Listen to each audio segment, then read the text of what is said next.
Today we're gonna be reacting to some scary stories. Grocery store scary stories. You know, I always wanted to work at a grocery store, but you know, they never hired me for some reason. I don't know why.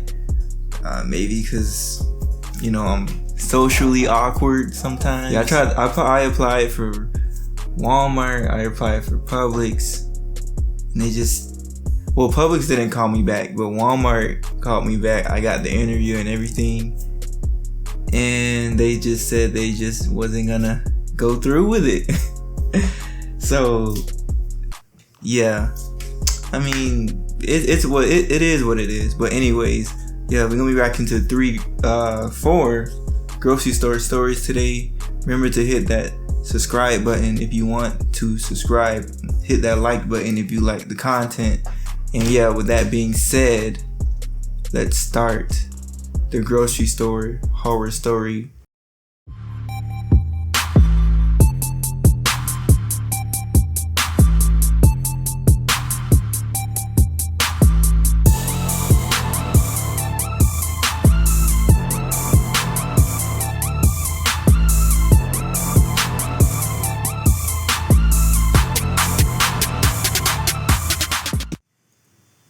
Years ago, I was about 19 years old when I was offered a job by my cousin. Bro, this dude be putting me to sleep, bro. His voice, it's not a bad thing, but tall buildings and skyscrapers. Not that it's too relevant to the story, but I thought it was worth mentioning. The catch to the job was that I had to temporarily move to Destin, Florida from Tampa.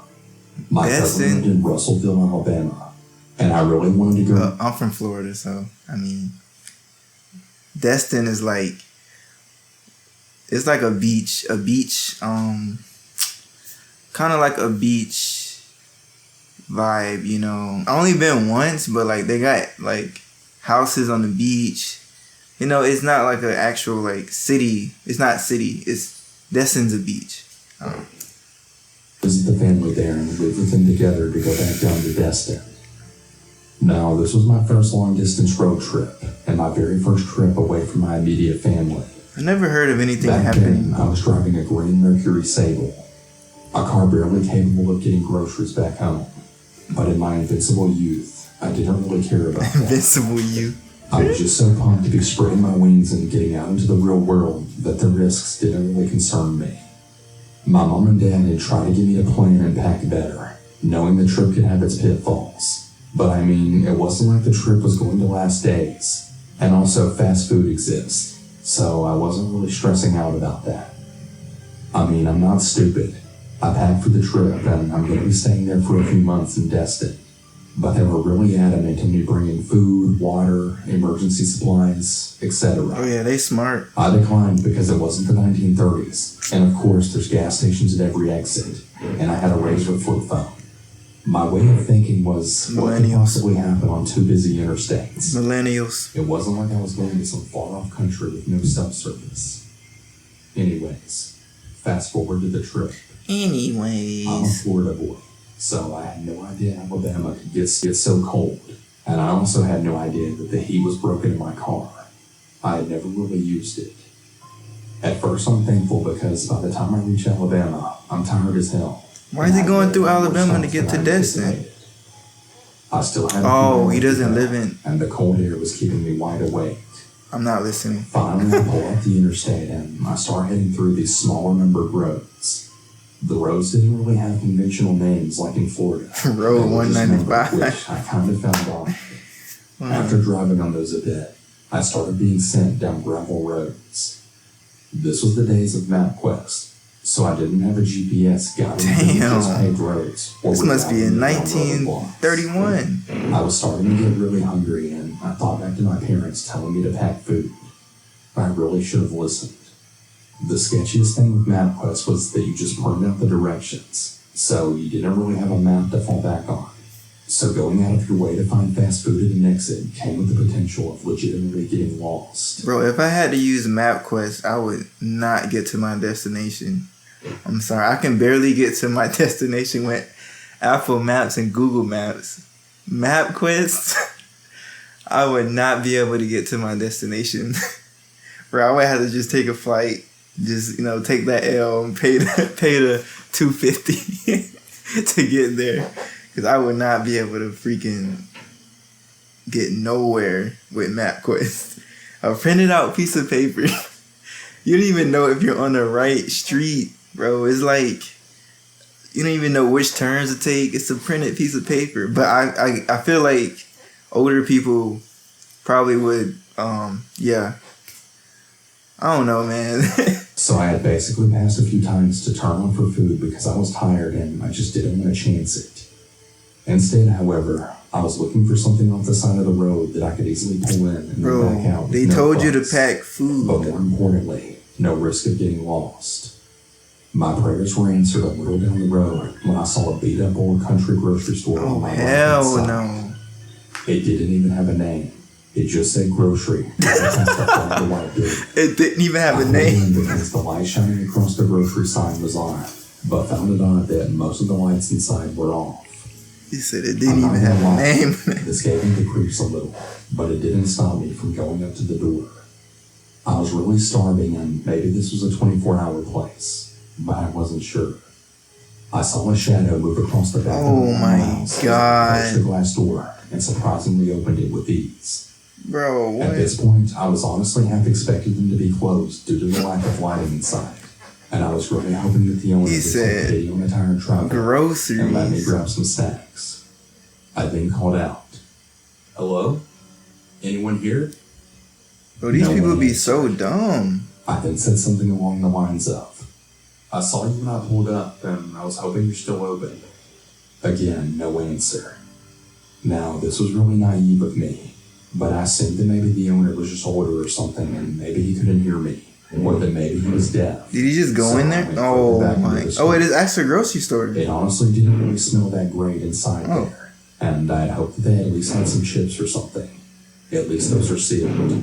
Yeah, I see some chips right there. Emerged from the back. "Oh, I'm so sorry. We were just about to close. How can I help you?" He asked with a smile. He clearly made me jump out of my skin at first, but he seemed friendly enough. This dude got on gloves Not too. the old man I was picturing before, but actually a much younger guy, maybe in his 30s. "Yeah, I just came up from Florida. It's been a long drive. I was kind of hoping you guys had something to eat for the trip."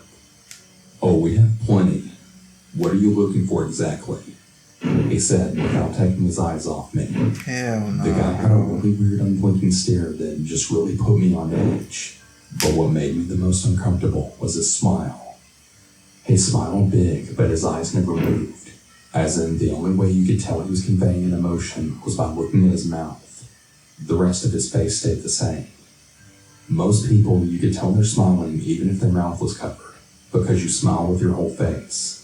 But not this guy. "Yeah, I just wanted some chips, maybe a Coke. Do you have any Doritos?" "Of course," he said, walking past me. Of course. And locked the door behind me before turning and smiling.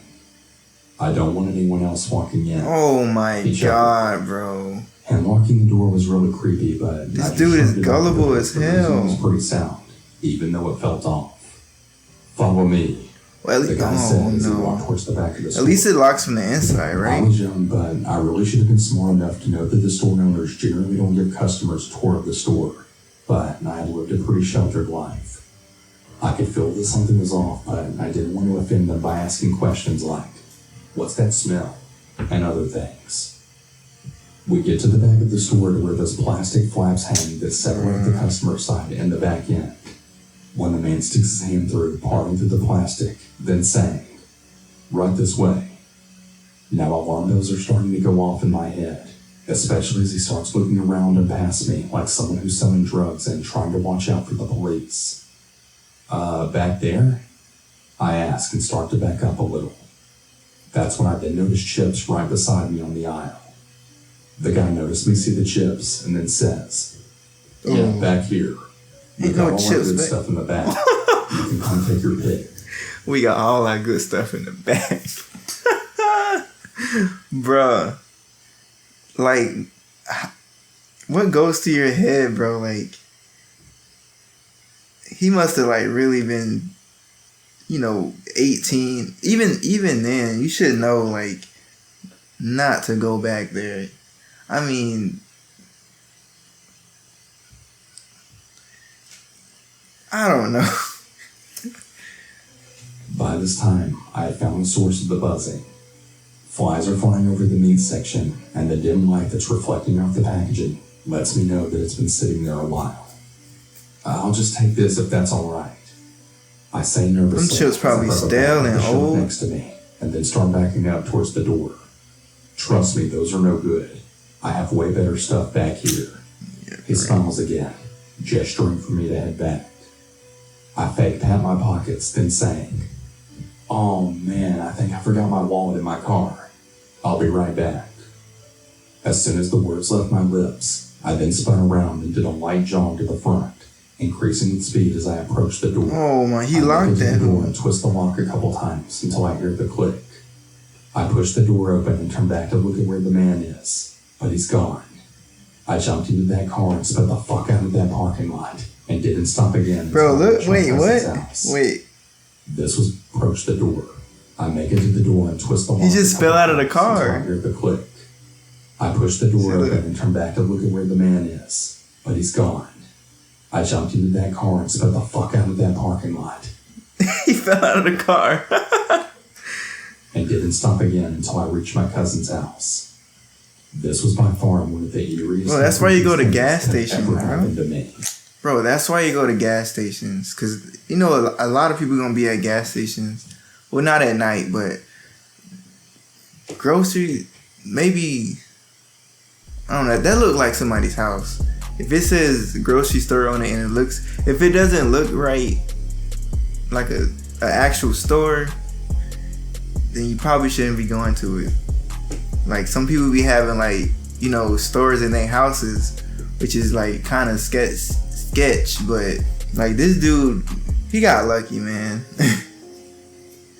For real, if he would have just went back there, bro, he would have died. Yeah, man, that's why you go to grocery store. That's why you go to gas stations, because there's gonna be some, you know, some people at gas stations because they need gas, and gas stations have like pretty much all the good food and stuff.